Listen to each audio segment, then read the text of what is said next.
Stories of Futures Past presents 5 stories featuring After Humanity Lost. The Last Supper by T.D. Hamm. Course of Empire by Richard Wilson. From Outer Space by Robert Zacks. In His Image by Bryce Walton. The Blue Tower by Evelyn E. Smith. The Last Supper by T.D. Hamm.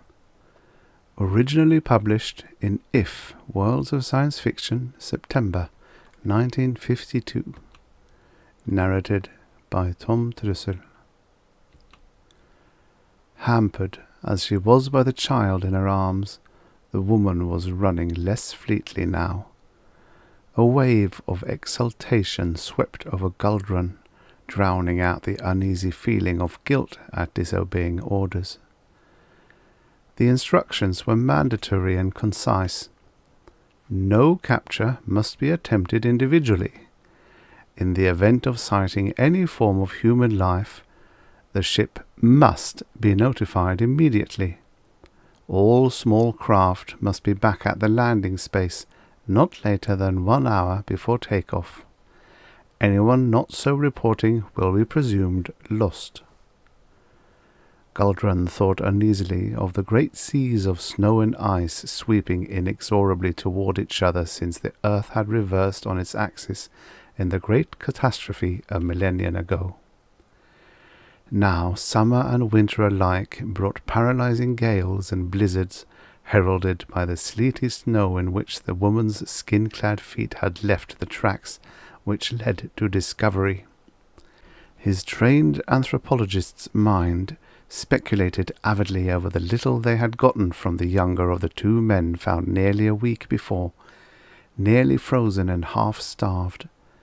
The older man had succumbed almost at once. The other, in the most primitive sign language, had indicated that, of several humans living in caves to the west, only he and the other had survived to flee some mysterious terror. Guldran felt a throb of pity for the woman and her child, left behind by the men, no doubt, as a hindrance. But what a stroke of fortune that there should be left a male and female of the race to carry the seed of terror to another planet. And what a triumph if he, Guldran, should be the one to return at the 11th hour with the prize. No need for calling for help. This was no armed war party, but the most defenseless being in the universe, a mother burdened with a child. Guldran put on another burst of speed.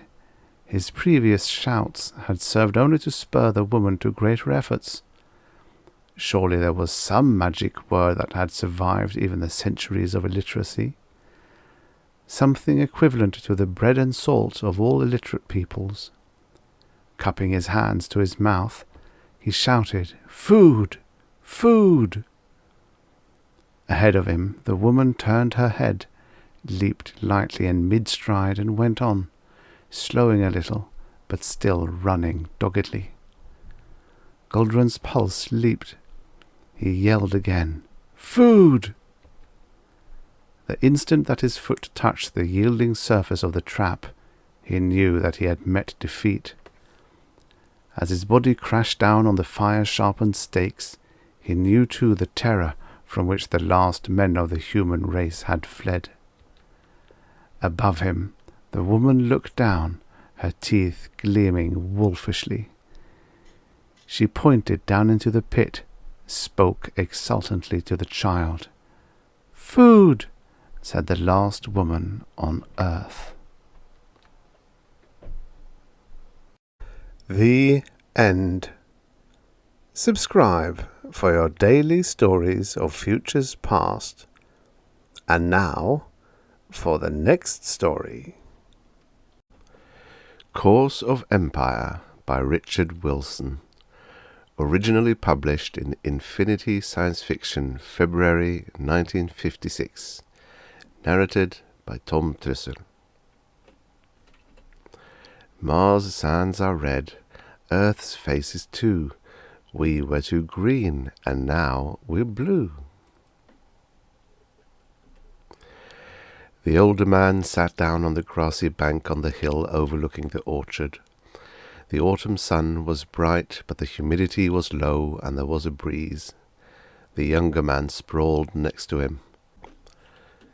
"Cigarette?" he asked. "Thanks," said Roger Boynton. He looked across the valley, past the apple trees, to the fine white-columned house on the hill beyond. He smiled reminiscently. "A friend of mine once owned that house, a fellow commissioner in world government. He and I used to sit on this very hill sometimes. We'd munch on an apple or two that we'd picked on our way through the orchard. Wine saps, they're called." "You were telling me about the colonizing," said Alistair gently, after a pause. The older man sighed. "Yes." He put out the cigarette carefully, stripped it, scattered the tobacco, and wadded the paper into a tiny ball. "I was commissioner of colonies. I had to decide, after my staff had gathered all the data, who would be the best man to put in charge. It was no easy decision." "I can imagine." "You can't really. There were so many factors, and the data were actually quite skimpy. The way it worked out, to be candid with you, was on the basis of the best guess. And some of the guesses were pretty wild. We knew Mars was sandy, for instance, and so we put a Bedouin in charge. That pleased the Middle East in general, and Jordan in particular. Jordan donated 1,000 camels under .4.4. "I beg your pardon," said Alistair. "That's not double talk. .4 was the old terrestrial program for underdeveloped countries. World government adopted it and broadened it. Mars is the 4th planet, so—" He traced 4.4 in the air, stabbing a finger at the imaginary point. .4.4. It was undoubtedly somebody's little whimsy in the beginning, but then it became accepted for the descriptive term that it was. "I see." The young man looked vague. He stubbed out his cigarette carelessly so that it continued to smoulder in the grass. "Venus was the rainy planet," Boynton said, looking with disapproval at the smoking butt, though he did nothing about it. "So we put an Englishman in charge. England sent a crate of alligators." The young man looked startled. "Alligator raincoats," Boynton said. "Things weren't very well organized.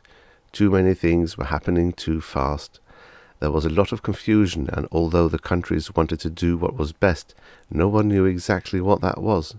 So they improvised as best they could on the basis of their little knowledge." "Was it a dangerous thing?" "The little knowledge? No, not dangerous, just inefficient. Then there was Jupiter. We didn't bother about Mercury, although for a time there was some uninformed talk about sending an equatorial African to do what he could." "Who went to Jupiter?" Alistair asked. "The United States clamored for Jupiter and got it. The argument was that the other planets could be a cinch to colonize because of their similarity to Earth, but that Jupiter needed a real expert because it had only its surface of liquid gas and the red spot." "What's that?" "I'm sorry, I'd forgotten you were just a youngster when all this was going on. The red spot is the Jovians' space platform. They built it a long time ago, and then they retrogressed, the way people do, and forgot how they'd done it. Earth sent an engineer to see if it could be done again. The spot was pretty overpopulated, and no real job of colonization could be done until we built one more." "And did you?" "Well, we started to. Before we could really go to work anywhere, though, we had to solve the language problem. An Australian went to work on that. He'd had a background of Melanesian pidgin, and if anyone was suited to the job of crossbreeding 4 languages into one, he was." "4 languages?" "Yes. English was the official language of Earth. Then there was Martian, Venusian, Chat-Chat, and Sposhan. It was a queer amalgam, but it could be understood by everyone, more or less." So that's where it came from. Chicory-muppim chat too much, eh? Interplanetary bêche de mer. Exactly. Only of course it was called bêche d'espace. Mitu fella vim kitchim pugum by. But even after the language difficulty was solved, we had our troubles. They already had camels on Mars, for instance, and the Martians were amazed when we brought in more, particularly because theirs were wild and semi-intelligent, and the first things the Martian camel did was come over and liberate their brothers from Earth. They never did come back. Same sort of thing with the raincoats on Venus. It doesn't rain down there, as we know now. It sort of mists up from the ground, soaks up under a raincoat in no time. Those were just pretty annoyances, of course, but they were symptomatic of the way our half-baked planning operated. You didn't know about the people of Ganymede, then? No, we were so busy trying to build another red spot that we never did get to Jupiter's satellites. Oh, it was partly a matter of appropriations, too. The Budget Commission kept explaining to us that there were only so much money and that we'd better show a profit on what we had before we put in a request to go tooling off to colonize some new place. I guess the Medans first came when you were about 10? 11, the younger man said. They scouted our colonies and came directly to Earth. They took right over and colonized us. A Median overseer climbed the hill effortlessly. He was tall and tentacled, and the breathing apparatus over his head gave him the appearance of a mechanical man. Kai Painis, the Median said. You two fella all same chat too much. Bahava belong work, he stop long orchard pick him apple. The two men stood up and obediently walked down the hill towards the apple orchard. Why does he have to talk to us in that pidgin? The young man asked. They all speak English as well as you and me. It's insulting. That's why they do it, I think, said Boynton, the former commissioner of colonies. They're so much better at colonizing than we were that I guess they feel they have a right to rub it in. The Median had overheard them. Damn right, he said. The end. Subscribe for your daily stories of futures past. And now, for the next story. From Outer Space by Robert Zacks. Originally published in Startling Stories, May 1952. Narrated by Tom Trussel. The grizzled old space veteran leaned back in his chair and stared up through the transparent dome. In the black sky, myriad white specks gleamed without twinkling, their light unbent by atmosphere or dust. The steady pulse of the air-makers kept rhythm with the heartbeats of the young men seated in a semicircle, listening with glistening eyes to these ancient tales of an earth they'd never seen, the home of their species. They stared hungrily at the old man's face. There was a silvery spot on the chin where Venusian fungus had nearly gotten into his bloodstream and had had to be burnt away. Over one eye, an eyebrow was gone, replaced by scar tissue grown on a planet at the other end of the galaxy, where the light of enormous fireflies wasn't cold, as on ancient Earth, but searing with heat. Imagine, they marvelled, such weak flame in fireflies. Not weak, corrected the old man, just different. Those insects on Earth didn't have to fight off intense cold. They had a much thicker atmosphere and were close to the sun, and they didn't feed on alcohol. The young men's eyes glittered. They were an odd group, small, most of them, none over 5 feet 5 inches, and pale, unlike the old man who was bulky around the shoulders and had skin virtually leathered by various radiations and temperatures and winds. Each day this group waited hungrily for the old man to come and talk to them. The stories he told were the breath of life to them, and of all the tales of adventures in the far ends of the universe, the one that was most repeatedly called for was the story of what had happened to Earth. "Tell us about Earth," said one of them now, in a low voice. "About how great we were," said the old man, "about what love was like, About homes and children and how a man went to work in the morning at tasks of his own choosing? Or, no, about what happened, you know, at the finish? The old man looked up again. His eyes were dreamy. Earth, he said softly. Earth. I've been through the galaxies these last 40 years, and I've seen planets by the 1,000, and there never was one like Earth. Tell us, they said, each in urgent, differing words, but all with the same tortured look. Tell us about what went wrong. I've told you that 100 times, he said.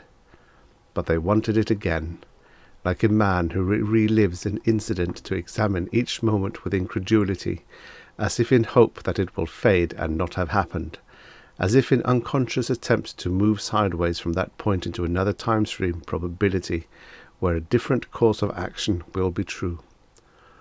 All right, said the old man. The first they had heard of the strangers from outer space was when the new ultra-shortwave frequencies were used. Professor Kennicott of Palmyra University was the first to find out how to generate and control them.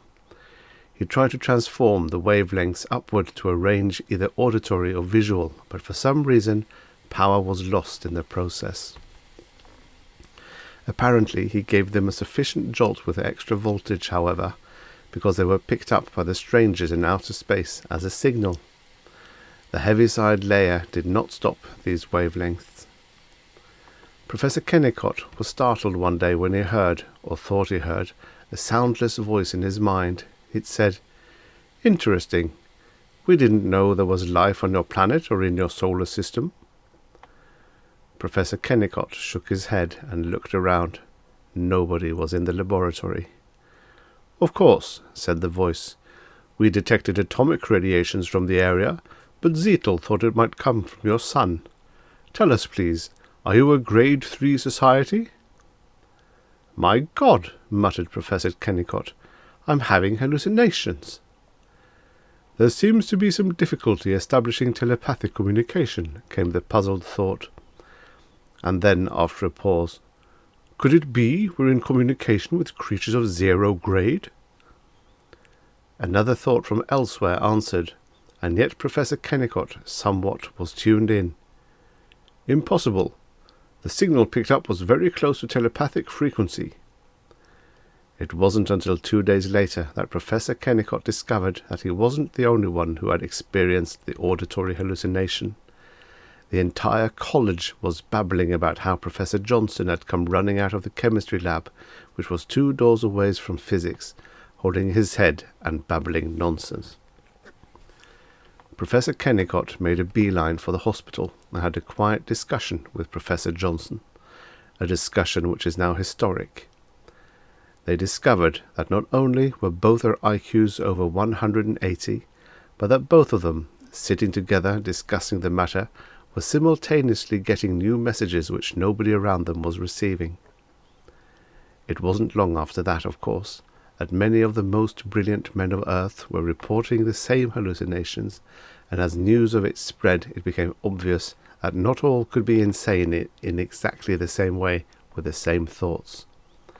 Excitement and puzzlement ran tremendously high because, although these intellects of Earth could receive telepathic messages, they were not advanced enough to send.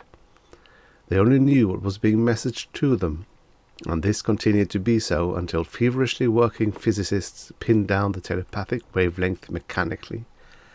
That was when conversations were begun, and the entire Earth was able to listen in by translation and regular broadcast. The discussions did not go well. The beings from outer space would not answer questions. They only asked. The first thing, apparently, that made them cautious was the first official question from Earth. "How is it that we understand your thought, even though many of our scientists speak different languages?" The whole world awaited the first answer. None came. There was a silence lasting for hours. Then came a message. "Your question indicates you may be a low grade of developed life. We shall investigate and fit you into our needs according to your capabilities." A thrill of horror went around the world. What kind of monsters were these? What would they do? The uproar that ensued was full of frantic military preparations. Bombs were readied in the atomic planes. Rockets were raised in their cradles adjustable to any orbit. Unfortunately, nobody thought to conceal this, and some fool had failed to shut off the telepathic wavelength. One morning, the world awoke to a non-electrical society in which nothing electrical would work. "We have put a field of force around your planet," came the message. "There must be no violence. Be not afraid. We come as friends. We will appear now and investigate. Be calm." The leaders of each nation spoke to their people, and the world waited in tense silence. One day an enormous sphere appeared and landed. The creatures that emerged couldn't be clearly discerned because they were in spacesuits which gave them comfortable air pressures and what was to them breathable atmosphere. They were four-legged creatures, but could walk on two if necessary. A delegation of picked dignitaries started to show them our world, our customs, the way we dressed, what we lived in, what we ate. Almost immediately, the strangers turned and left our world. Within 2 days, Earth was in bondage. The old space veteran stopped. He looked around at the tense faces. "We found out later," he said. "It was the banquet they watched on a film which we ran off that did it. There was a scene where a waiter brings in a whole roast pig with an apple in its mouth, and then it's eaten." All the boys drew a deep, horrified breath. The old man nodded heavily. "Well," he said, "how were we to know these beings from outer space had evolved from pigs, or creatures very similar?" He sighed and stood up. "Well, maybe in 50 years they'll feel we're advanced enough for freedom," he smiled. "I'll leave you to your telepathy classes and conditioning." He moved toward the door, and a portion of glass wall slid aside to let him through. But before he exited, turned and said softly, "Now don't let it get to you, boys. Being exhibited in a zoo isn't too bad. Serve your time, and you'll get servant status like me and get out into space." He waved and walked out through the spectators gathered around the glass cage. They moved aside to let him through, staring at him with brilliant brown eyes, their snout-like noses twitching in sympathy and kindness, their pig-like faces gentle with the expression a man gives a trained dog. The end. Subscribe for your daily stories of futures past. And now for the next story. In His Image by Bryce Walton, originally published in Planet Stories, Winter 1948. Narrated by Tom Trussel. Towering and invulnerable, they stood on the hills patiently awaiting their master. Meanwhile, they slew the vermin crawling below. John ran down the long corridor and into the old man's room. He was breathless as he threw himself on his face beneath the old man's chair made from gypsum. A kind of savage eagerness lighted his face, but the old man's face, a frozen pallid ball crinkled into a million lines, was sad and hopelessly resigned. "I seen him," John cried. "I seen him." His unhealthily pallid body, though big and raw-boned, was slender and writhed with a leathery strength that comes with constant effort and exercise rather than diet and sun. The old man shrugged. His voice was a hoarse whisper in that one cavern among the 150 miles of corridors, interlocking levels and rivers that made up the underground hideaway. "So you've seen him, John. Many have seen the mechs. The mechs might have seen you too. If they ever find us here, well, they'd probe us out like we were grubs. And they'd burn us with those red ray eyes. Why'd you go up top? You know it's against the rules." John got up. His chest heaved, his eyes were polished beads in the thick nest of reddish beard. "'Cause I don't like living in this cave like a grub. I've been up twice, and now I can't stay down here any more. Nobody else has got guts enough to go up, so let 'em stay down here and rot. But I'm going back up on top, Chief, and I'm staying up there." The old man leaned back. He couldn't hide the gleam of gruff respect in his eyes. "Go ahead, John, but don't come back down. Once they get on your tail, you can't shake 'em, and you'd lead 'em right back here, and then they'd get the rest of us. As far as I know, John, we are the only humans left." John's hands clenched. "And some of all of us be dead too, living down here in this cave where there ain't never no sun, eating lizards and snakes, and dying off one by one anyway. We're all going to be dead in another year. What's so great about spending that year crawling and grubbing down here, scared to even take one last look at the sun? It's not for me, Chief. I'm leaving." The old man shrugged again. "Go ahead," I said. "Just promise not to ever come back and lead them down here. You'll promise that, John?" Something thickened in his throat, but he managed to say yes. He turned, then twisted back toward the old man. "You're smart," he said. "You're supposed to know about when they took over. I've asked others.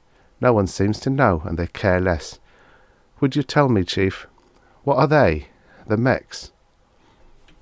The old man's voice echoed strangely against the surrounding grotesque bars of limestone stalactites and stalagmites in multicolored hues of fusing reds and orange, purple and browns. A pinched face peered at them from beneath the ancient bars, then withdrew its tired eyes. "Maybe there's 50 humans left down here in Mammoth Hole," the old man said softly. "Maybe there ain't nobody else left in the world. Just them with their silent machinery driving over the wastes, and their red deaf eyes sleeping in the dark, grabbing for us. The big war went on, nobody knows how long, but humans couldn't fight it. Too much deadly radiation, so they made machines to go fight for 'em. The sky and the land were just masses of machines throwing out clouds and streamers and explosions. The land became nothing but pools and seas of deadly dust and fire. The sky was clouded with it, and people went underground. They had to go down deep, and they couldn't come back up, what was left of 'em, for hundreds of years and more." The old man was gazing with a distant, haunted expression at the small blind lizard crawling up the painted wall. John listened. His skin was cold. A shiver ran down his back. "Then they started grubbing the humans out and killing 'em. I don't suppose anyone knows how long it's been since they took over. That's wrong. I wasn't around then, nor my father, nor my father's father's father. It was long, long before that. It was so long ago that—" The old man's eyes widened. His voice choked off with a cloud of unconscious fear that had slipped through. "They're godly," he whispered. "You've seen 'em. They're all shapes and angles and cubes and small smooth running things. They all shine like metal, and I guess they are metal. Nobody knows what they are. I heard tell when I was a boy that they were just machines built by humans a long time before, and that somehow or other the hard radiation had put a spark in 'em that made 'em able to think and move around and organize like humans used to do. But I reckon they're more intelligent than any humans ever were." John backed away. Sweat popped out coldly on his face and chest. "I seen him," he choked. "I sneaked on top. I went down to River. It took me hours to get used to the sun. I waited until the sun started going down, then I sneaked out and looked down the big hill that goes down into the valley. I seen 2 of 'em. They must have been 100 foot high. They were smooth. They had long snaking arms and single eyes that shot out red beams like fire. They stood on top of the hill against the sun. The sun was red all round 'em. They looked like they were made of metal, all right, Chief. But how can they move by themselves and think if they're metal?" The old man sighed. "How?" He peered at John with tired, retreating eyes. "What is thought?" he said then. "What was life ever?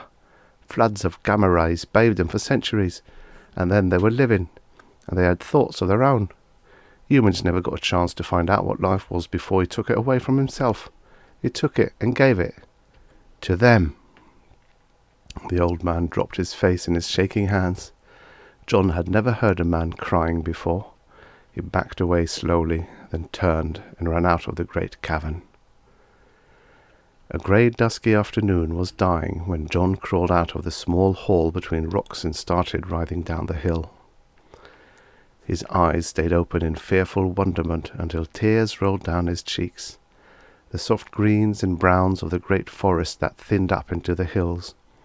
There was not the slightest hint that beneath this vast silent beauty stretched the enormous grotesque underworld of Mammoth Hole.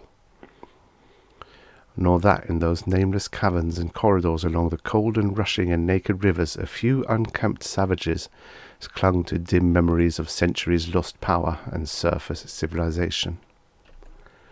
John stopped. An intangible yet powerful emotion surged in him. "I'm crawling," he gritted as he sat up. "I said I was sick and crawling. I ain't a grub. I'm not crawling any more. Not for them damn machines, not for anything. They can't do nothing but kill you, and what's life down in that hole?" He stood up. He stood up straight and started walking down the rocky trail, and finally along the smooth greenless beside the river. His strides were long and unhesitating, but inside him was a deep, growing horror as he remembered those shiny silver giants that had stood so silently on the hill against the red sunset. The huge, attentive, waiting stillness, and the sudden, terrible sweep of the red-beamed eye and the reaching of the metal arms. He stopped and looked down at his thin white legs, starved of the sun, knotted and scarred from crawling over the harsh underground paths. He looked at his gnarled, pallid fingers, quivering in the cold. He looked up at the sky. A few stars were showing dimly, palely. "Oh, God, give me a quick ending when my time comes, that's all I ask. Don't let me crawl any more on my belly. Give me the guts to keep walking straight up, like I'm walking now." There was no answer. There was no sound except the cry of birds in the forest, the drone of insects and other louder noises from the river. He was alone. He walked faster. But he soon tired, because he had never walked far at a time. Underground, people crawled a lot of the time through narrow holes, and under there no one would walk far unless they went in circles. He sat down to rest beneath a canopy of stars. He lay back and looked up at them, a feeling of frightful awe pressing down upon him. The night around him was colder now, and the sounds of the night had risen to a hungry song. And then he rolled over with a quick, terrible cry, leapt crouching to his feet. There were at least a dozen of them, great, shiny, angular, and cubed monsters sliding noiseless down the hill. A peculiar bluish radiance pushed out around them, bathing the surrounding night in a deadly-seeming pall. With a pathetic defiance, John picked up the heavy stone, stood with his legs wide apart, holding the rock in front of him. Every nerve in him shrieked, pulling his muscles away, but he couldn't run. He couldn't run nor crawl any more. A kind of dark, resigned courage replaced the first impulses of flight, and he hurled the rock. There was a futile thud, and the rock bounded from the great unruffled wall of metal.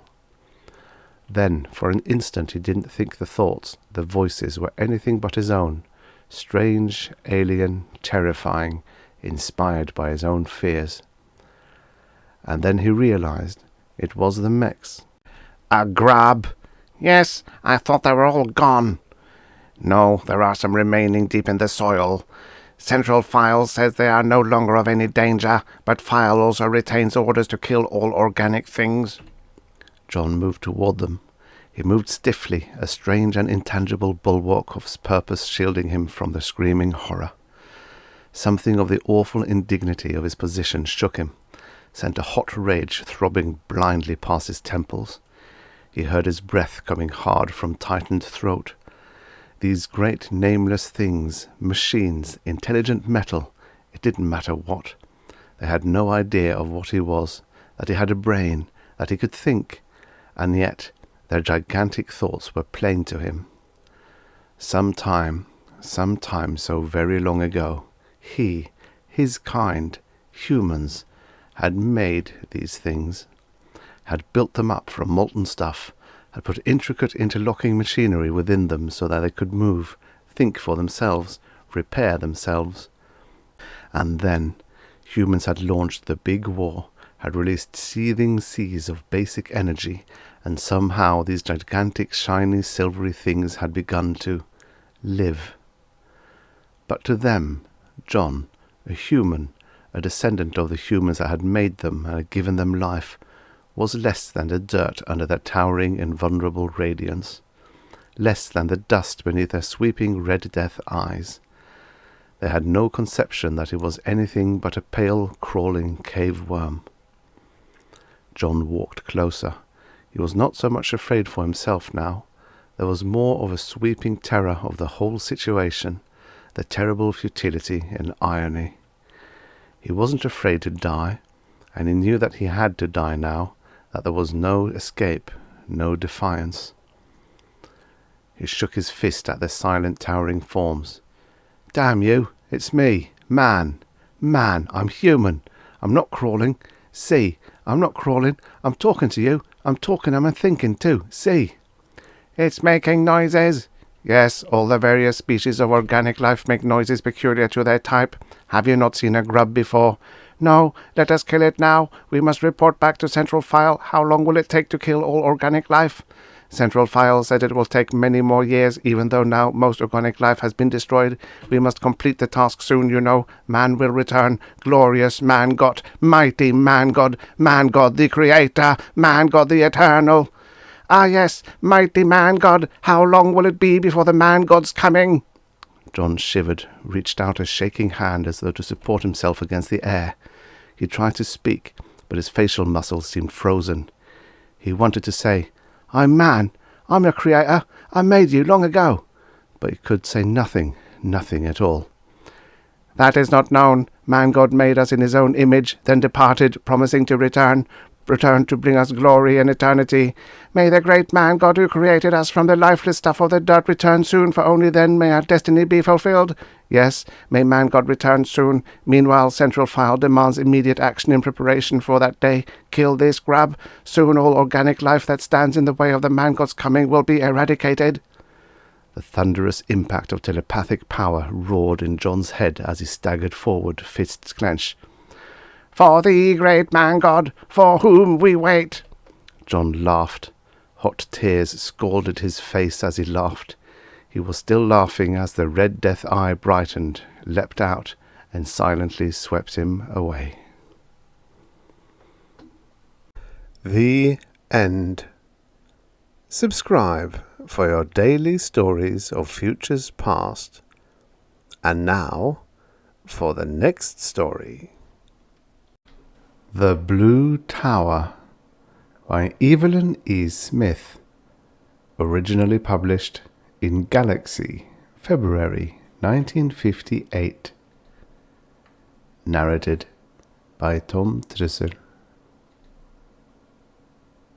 Ludovic Eversole sat in the golden sunshine outside his house, writing a poem as he watched the street flow gently past him.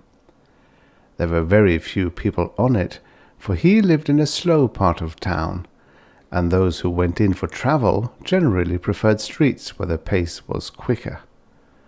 Moreover, on a sultry spring afternoon like this one, there would be few people wandering abroad. Most would be lying on sun-kissed white beaches or in sun-drenched parks, or for those who did not fancy being either kissed or drenched by the sun, basking in the comfort of their own air-conditioned villas. Some would, like Ludovic, be writing poems, others composing symphonies, still others painting pictures. Those who were without creative talent or the inclination to indulge it would be relaxing their well-kept golden bodies in whatever surroundings they had chosen to spend this particular one of the perfect days that stretched in an unbroken line before every member of the human race, from the cradle to the crematorium. Only the Belfins were much in evidence. Only the Belfins had duties to perform. Only the Belfins worked. Ludovic stretched his own well-kept golden body and rejoiced in the knowing that he was a man and not a Belfin. Immediately afterward, he was sorry for the heartless thought. Didn't the Belfins work only to serve humanity? How ungrateful, then, it was to gloat over them.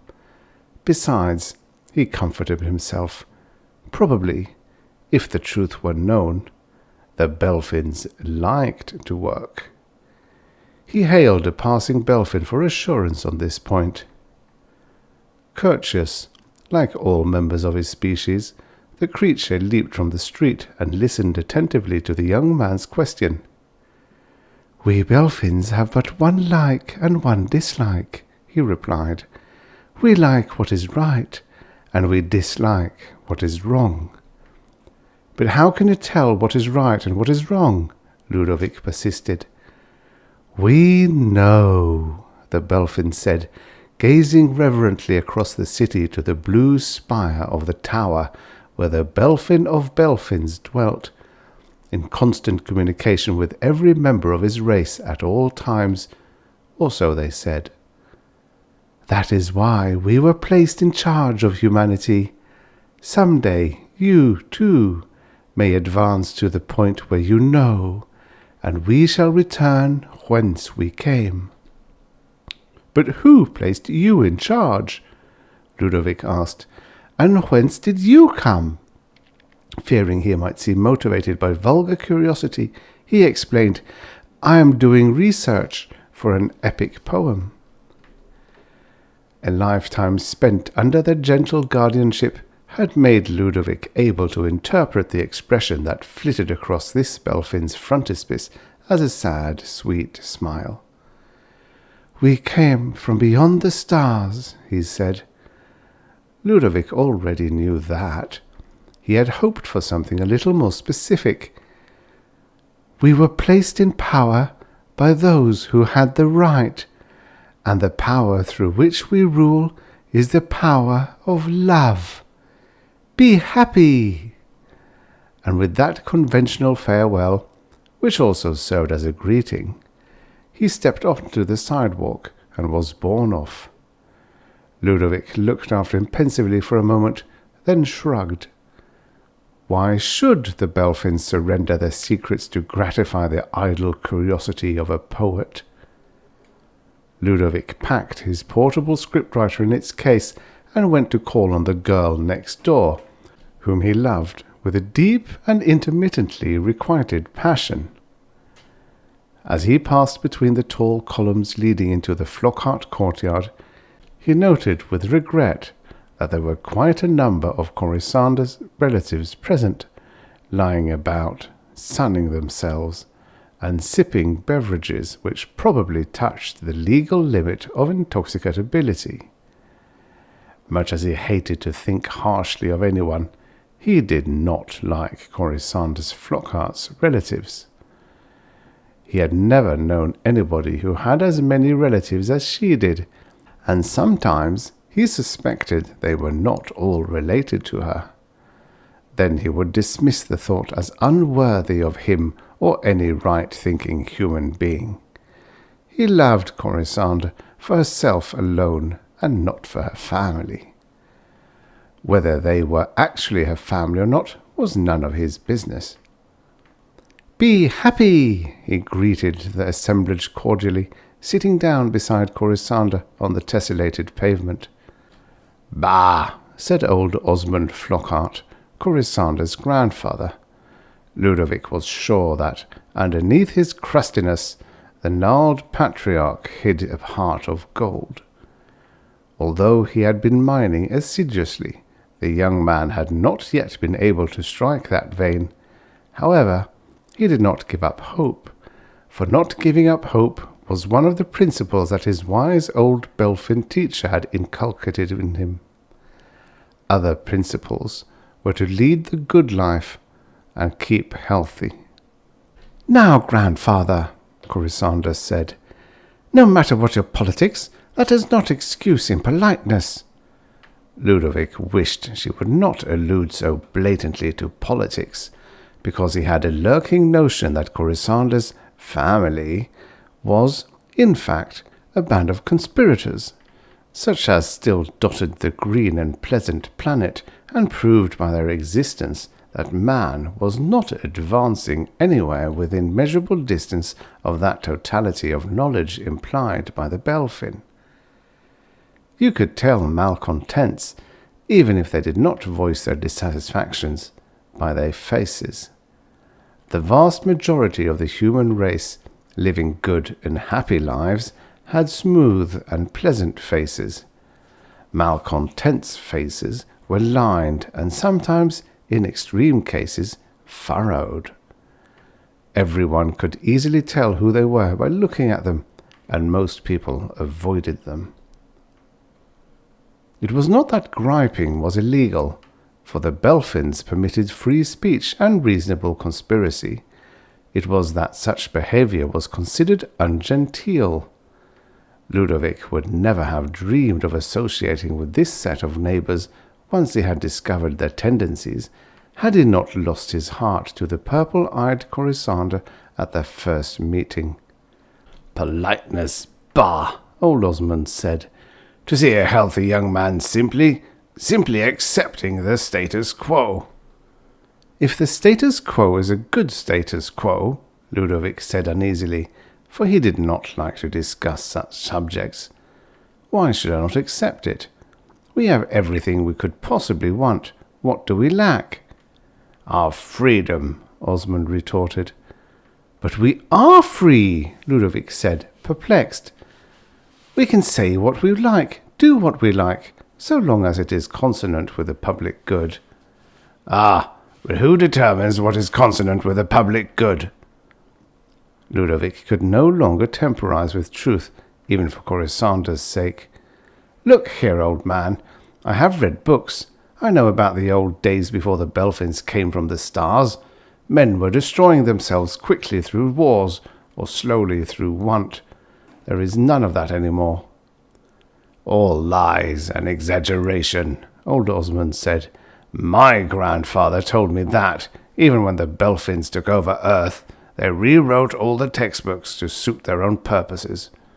Now nothing but Belfin propaganda is taught in the schools." "But surely some of what they teach about the past must be true," Ludovic insisted.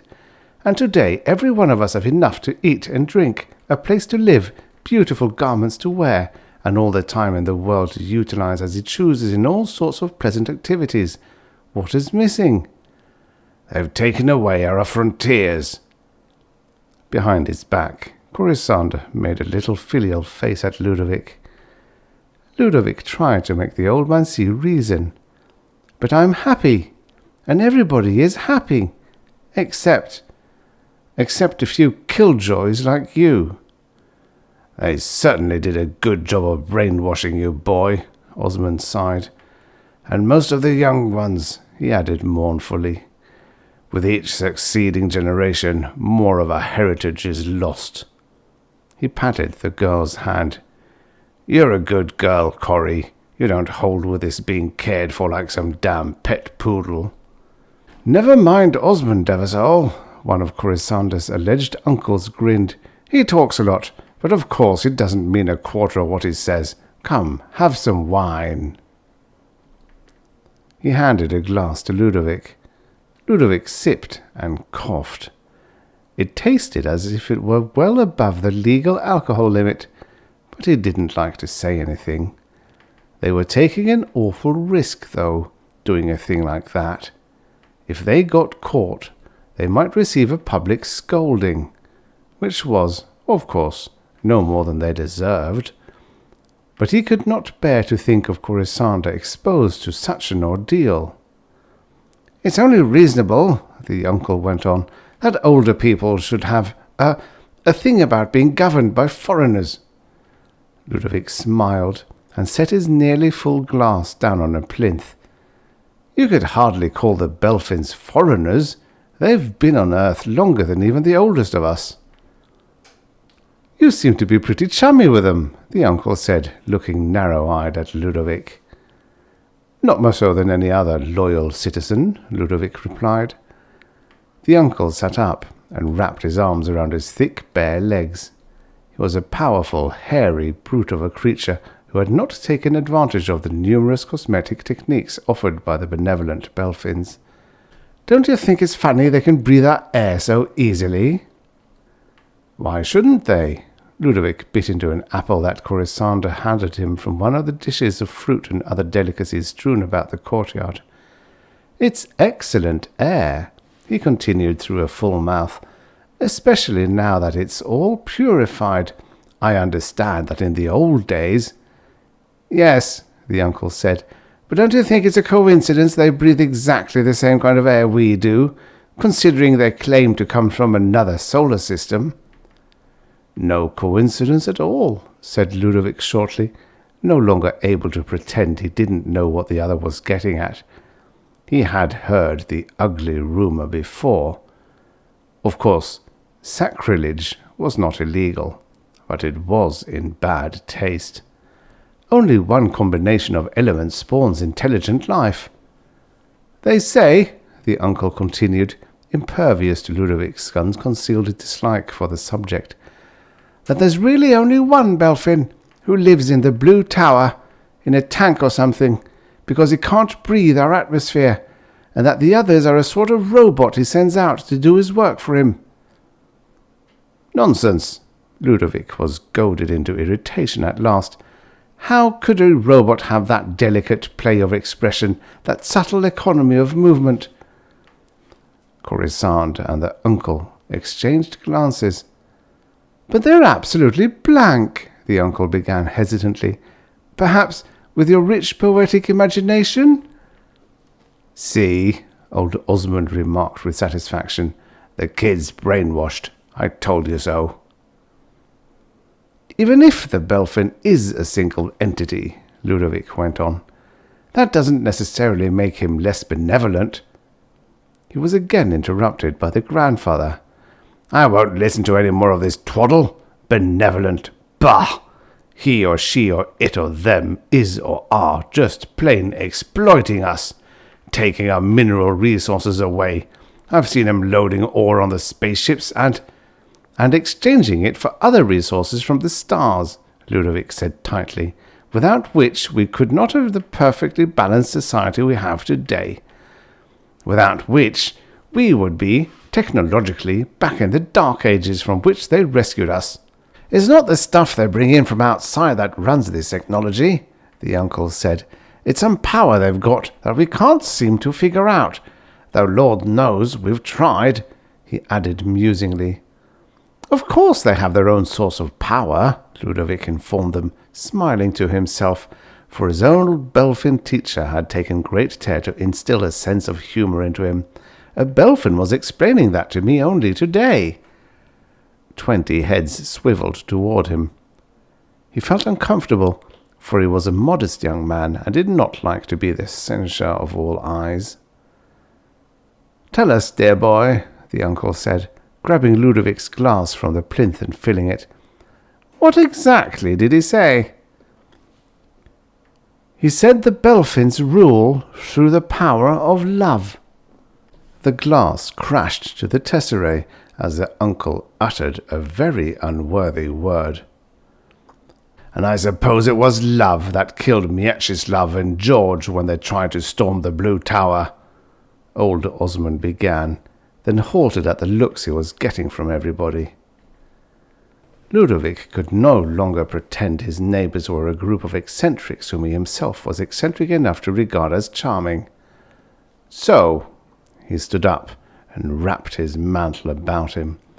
I knew you were against the government, and of course you have a legal right to disagree with its policies, but I didn't think you were actual, he dredged a word up out of his school days, anarchists. He turned to the girl, who was looking thoughtful as she stroked the glittering jewel that always hung at her neck. Corisande, how can you stay with these? He found another word. These subversives. She smiled sadly. "Don't forget, they're my family, Ludovic, and I owe them dutiful respect, no matter how pig-headed they are." She pressed his hand. "But don't give up hope." That rang a bell inside his brain. "I won't," he vowed, giving her hand a return squeeze. "I promise I won't." Outside the Flockart villa, he paused, struggling with his inner self. It was an unworthy thing to inform upon one's neighbours. On the other hand, could he stand idly by and let those neighbours attempt to destroy the social order? Deciding that the greater good was the more important, and that, moreover, it was the only way of taking Corisande away from all this, he went in search of a Belfin. That is, he waited until one glided past and called to him to leave the walk. "I wish to report a conspiracy at number 7 Mimosa Lane," he said. "The girl is innocent, but the others are in it to the hilt." The Belfin appeared to think for a minute. Then he gave off a smile. "Oh, them," he said. "We know. They are harmless." "Harmless?" Ludovic repeated. "Why, I understand they've already tried to attack the Blue Tower by force." "Quite. And failed. For we are protected from hostile forces, as you were told earlier, by the power of love." Ludovic knew, of course, that the Belfin used the word love metaphorically, that the tower was protected by a series of highly efficient barriers of force to repel attackers, barriers which, he realized now, from the sad fate of Mieczysław and George, were potentially lethal. However, he did not blame the Belfin for being so cagey about his race's source of power, not with people like the Flockharts running about subverting and what-not. "You certainly do have a wonderful intercommunication system," he murmured. "Everything about us is wonderful," the Belfin said noncommittally.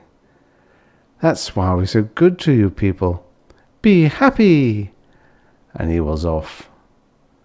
But Ludovic could not be happy. He wasn't precisely sad yet, but he was thoughtful. And of course the Belfins knew better than he did, but still. Perhaps they underestimated the seriousness of the Flockhart conspiracy. On the other hand, perhaps it was he who was taking the Flockharts too seriously. Maybe he should investigate further before doing anything rash. Later that night, he slipped over to the Flockhart villa and nosed about in the courtyard until he found the window behind which the family was conspiring. He peered through a chink in the curtains so he could both see and hear. Corisande was saying, "And so I think there is a lot in what Ludovic said." Bless her, he thought emotionally. Even in the midst of her plotting, she had time to spare a kind word for him. And then it hit him. She, too, was a plotter. "You suggest that we try to turn the power of love against the Belfins?" the uncle asked ironically. Corisande gave a rippling laugh as he twirled her glittering pendant. "In a manner of speaking," she said, "I have an idea for a secret weapon which might do the trick." At that moment, Ludovic stumbled over a jug which some careless relative had apparently left lying about the courtyard. It crashed to the tesserae, spattering Ludovic's legs in saddles with a liquid which later proved to be extremely red wine. "There's someone outside," the uncle declared, half rising. "Nonsense," Corisande said, putting her hand on his shoulder. "I didn't hear anything." The uncle looked dubious, and Ludovic thought it prudent to withdraw at this point. Besides, he had heard enough. Corisande, his Corisande, was an integral part of the conspiracy. He lay down to sleep that night, beset by doubts. If he told the Belphins about the conspiracy, he would be betraying Corisande. As a matter of fact, he now remembered he had already told them about the conspiracy, and they hadn't believed him. But supposing he could convince them, how could he give Corisande up to them? True, it was the right thing to do, but for the first time in his life he could not bring himself to do what he knew to be right. He was weak, and weakness was sinful. His old Belfin teacher had taught him that too. As Ludovic writhed restlessly upon his bed, he became aware that someone had come into his chamber. "Ludovic," a soft, beloved voice whispered, "I have come to ask your help." It was so dark he could not see her. He knew where she was only by the glitter of the jewel on her neck chain as it arced through the blackness. "Corisande," he breathed. "Ludovic," she sighed. Now that the amenities were over, she resumed. "Against my will, I have been involved in the family plot. My uncle has invented a secret weapon which he believes will counteract the power of the barriers." "But I thought you devised it." "So it was you in the courtyard. Well, what happened was I wanted to gain time, so I said I had a secret weapon of my own invention which I had not perfected, but which would cost considerably less than my uncle's model. We have to watch the budget, you know, because we can hardly expect the Belphins to supply the components for this job. Anyhow, I thought that, while my folks were waiting for me to finish it, you would have a chance to warn the Belphins." "Corisande," he murmured, "you are as noble and clever as you are beautiful." Then he caught the full import of her remarks. "Me? But they won't pay any attention to me." "How do you know?" When he remained silent, she said, "I suppose you've already tried to warn them about us." I said you had nothing to do with the plot." "That was good of you," she continued in a warmer tone. "How many Belphins did you warn then?" "Just one. When you tell one something, you tell them all. You know that. Everyone knows that." "That's just theory," she said. "It's never been proven. All we do know is that they have some sort of central clearinghouse of information, presumably the Belfin of Belphins, but we don't know that they are incapable of thinking or acting individually. We don't really know much about them at all. They're very secretive." "Aloof," he corrected her, "as befits a ruling race, but always affable." "You must warn as many Belphins as you can." "And if none listens to me?" "Then," she said dramatically, "you must approach the Belfin of Belphins himself." "But no human being has ever come near him," he said plaintively. "You know that all those who have tried perished, and that can't be a rumour, because your grandfather said—" "But they came to attack the Belfin. You're coming to warn him. That makes a big difference, Ludovic." She took his hands in hers. In the darkness, the jewels swung madly on her presumably heaving bosom. "This is bigger than both of us. It's for Earth." He knew it was his patriotic duty to do as she said. Still, he had enjoyed life so much. "Corisande, wouldn't it be much simpler if we just destroyed your uncle's secret weapon?" "He'd only make another. Don't you see, Ludovic? This is our only chance to save the Belphins, to save humanity. But of course, I don't have the right to send you. I'll go myself." "No, Corisande," he sighed. "I can't let you go. I'll do it." Next morning, he set out to warn Belphins. He knew it wasn't much use, but it was all he could do. The first half-dozen responded in much the same way the Belfin he had warned the previous day had done, by courteously acknowledging his solicitude and assuring him there was no need for alarm. They knew all about the Flockharts, and everything would be all right. After that, they started to get increasingly huffy, which would, he thought, substantiate the theory that they were all part of one vast coordinate network of identity, especially since each Belfin behaved as if Ludovic had been repeatedly annoying him. Finally, they refused to get off the walks when he hailed them, which was unheard of, for no Belfin had ever before failed to respond to an Earthman's call, and when he started running along the walks after them, they ran much faster than he could. At last he gave up, and wandered about the city for hours, speaking to neither human nor Belfin, wondering what to do. That is, he knew what he had to do. He was wondering how to do it.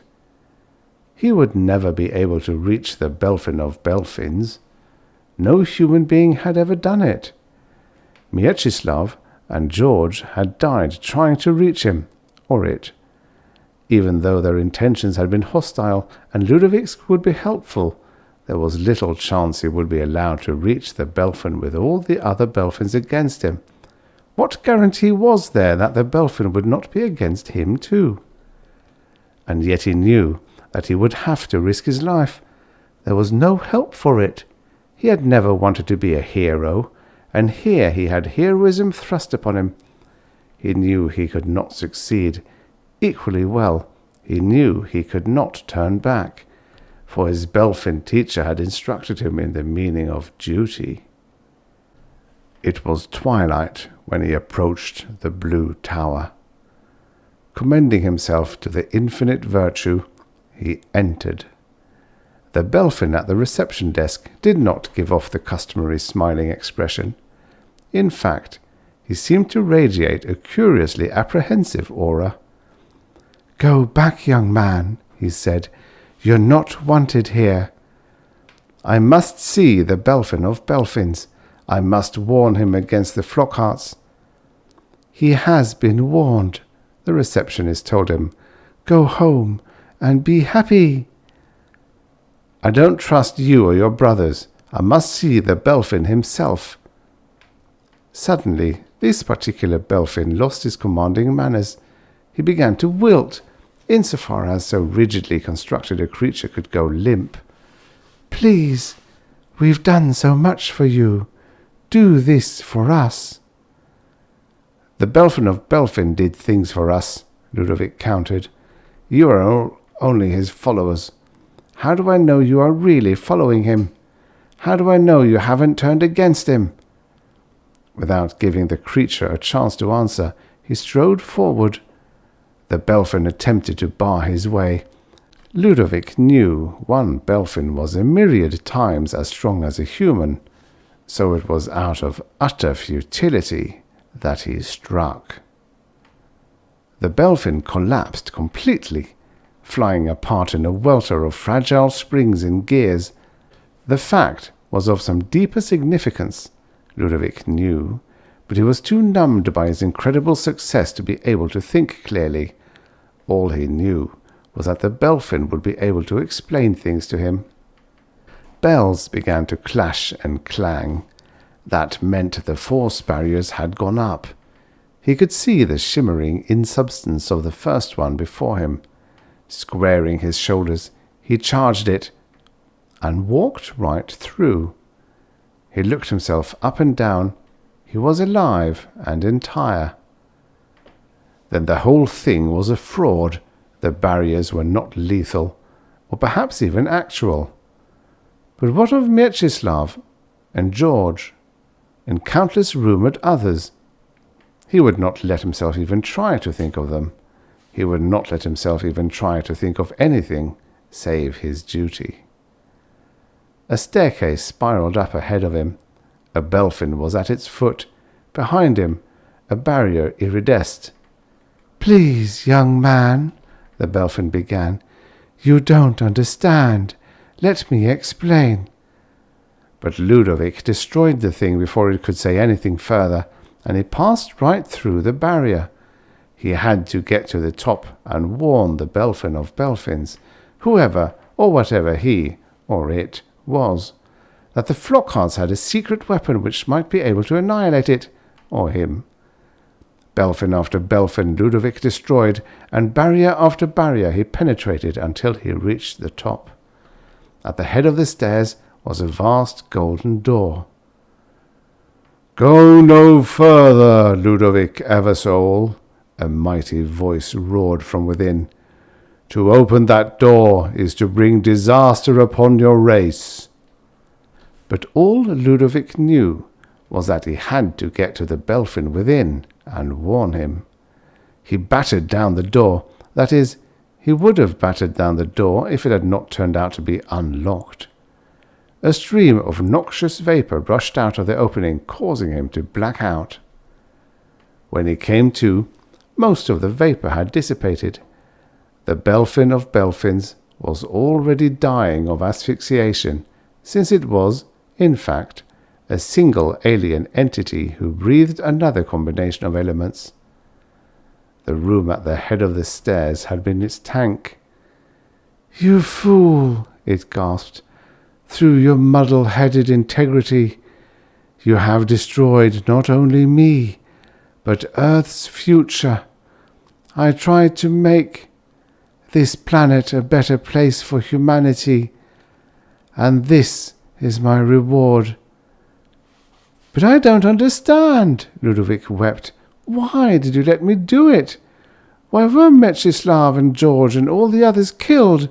Why was it that I could pass the barriers and they could not?"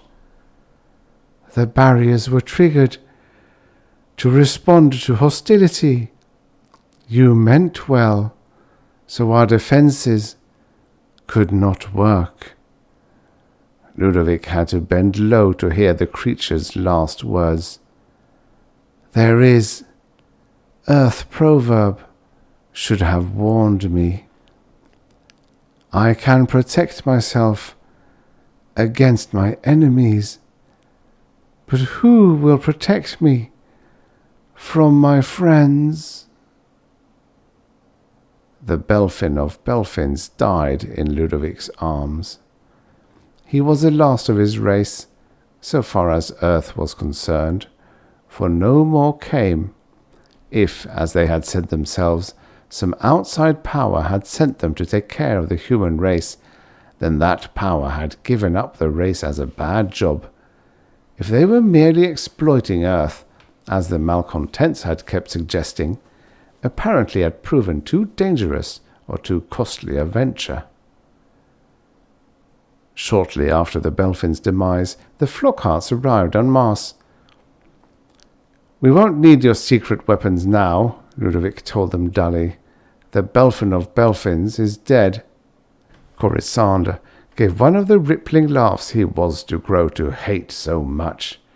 "Darling, you were my secret weapon all along," she beamed at her relatives, and it was then he noticed the faint lines of her forehead. "I told you I could use the power of love to destroy the Belfins." And then she added gently, "I think there is no doubt who is head of this family now." The uncle gave a strained laugh. "You're going to have a great little first lady there, boy," he said to Ludovic. "First lady?"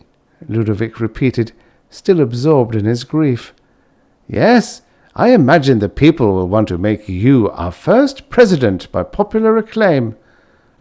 Ludovic looked at him through a haze of tears. "But I killed the Belfin. I didn't mean to, but they must hate me." "Nonsense, my boy. They'll adore you. You'll be a hero." Events proved him right. Even those people who had lived in apparent content under the Belfins, accepting what they were given and seemingly enjoying their carefree lives, now declared themselves to have been suffering in silent resentment all along. They hurled flowers and adulatory speeches at Ludovic and composed extremely flattering songs about him. Shortly after he was universally proclaimed president, he married Corisanda. He couldn't escape. "Why doesn't she become president herself?" he wailed when the relatives came and found him hiding in the ruins of the Blue Tower. The people had torn the tower down as soon as they saw the Belfin was dead, and the others thereby rendered inoperant. "It would spare her a lot of bother." "Because she is not the Belfin slayer," the uncle said, dragging him out. "Besides, she loves you. Come on, Ludovic, be a man." So they hauled him off to the wedding, and, amid much feasting, he was married to Corisanda. He never drew another happy breath. In the first place, now that the Belfin was dead, all the machinery that had been operated by him stopped, and no one knew how to fix it. The sidewalks stopped moving, the air conditioners stopped conditioning, the food synthesizers stopped synthesizing, and so on. And of course, everybody blamed it all on Ludovic, even that year's run of bad weather. There were famines, riots, plagues, and after the waves of mob hostility had coalesced into national groupings, wars. It was like the old days again, precisely as described in the textbooks. In the second place, Ludovic could never forget that, when Corisanda had sent him to the Blue Tower, she could not have been sure that her secret weapon would work. Love might not have conquered all. In fact, it was the more likely hypothesis that it wouldn't, and he would have been killed by the first barrier. And no husband likes to think that his wife thinks he's expendable. It makes him feel she doesn't really love him.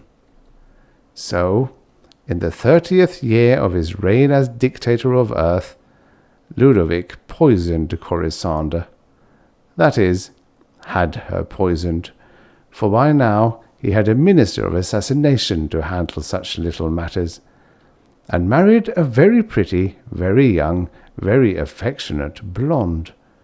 He wasn't particularly happy with her either, but at least it was a change.